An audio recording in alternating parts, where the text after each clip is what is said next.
పెద్దపల్లి జిల్లా సుల్తానాబాద్ గౌడ సంఘం ఆధ్వర్యంలో రేణుక ఎల్లమ్మ తల్లి పోచమ్మ తల్లి బోనాలను ఘనంగా నిర్వహించారు. బోనాల సందర్భంగా గౌడ మహిళలు నెత్తిన బోనమెత్తుకొని డప్పు చప్పుల మధ్య శివసత్తుల నృత్యాల మధ్య పురవిదల గుండా ఎల్లమ్మ పోచమ్మ ఆలయాలకు చేరుకొని మొక్కులు సమర్పించారు. బోనాల వేడుకలకు పెద్దపల్లి జిల్లా గ్రంథాలయ సంస్థ చైర్మన్ అంతటి అన్నయ్య గౌడ్ ముఖ్య అతిథిగా హాజరై అమ్మవార్లకు ప్రత్యేక పూజలు నిర్వహించి మొక్కులు చెల్లించారు. ఈ సందర్భంగా అన్నయ్య గౌడ్ మాట్లాడుతూ అమ్మవార్ల ఆశీస్సులతో ప్రజలంతా సుభిక్షంగా ఉండాలని ఆకాంక్షించారు. వర్షాలు సమృద్ధిగా కురిసి పాడి పంటలు వృద్ధి చెందాలని కోరుకున్నారు.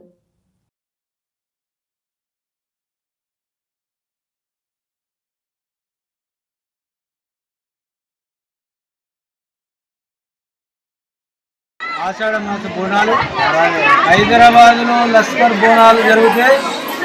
పెద్దపల్లి జిల్లా లోపల సుల్తానాబాద్లో మరి రేణుక ఎల్లమ్మ మరి పోషమ్మ బోనాలు పెద్ద ఎత్తున ఆషాఢ బోనాలు చేయడం జరుగుతుంది.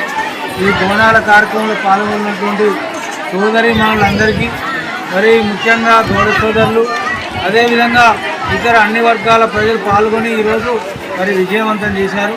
ఎందుకంటే ఈనాడు ప్రకృతి పరంగా మరి ఏదైతే రైతాంగం కానీ వ్యాపార వర్గాలు కానీ ఆ అమ్మవారి అనుగ్రహం పొంది వాడి బోనాల శుభాకాంక్షలు తెలుపుతున్నాము. అలాగే ఈ బోనాల కార్యక్రమం ఈ కార్యక్రమంతో మూడో కార్యక్రమం మా సంఘ సభ్యులు పెద్దలు మహిళలు తోటి మా కార్యవర్గ సభ్యులు అందరూ సహకరించి ఈ యొక్క కార్యక్రమాన్ని దిగ్విజయంగా పూర్తి చేసినందుకు నా యొక్క కృతజ్ఞతలు తెలుపుతున్నాను.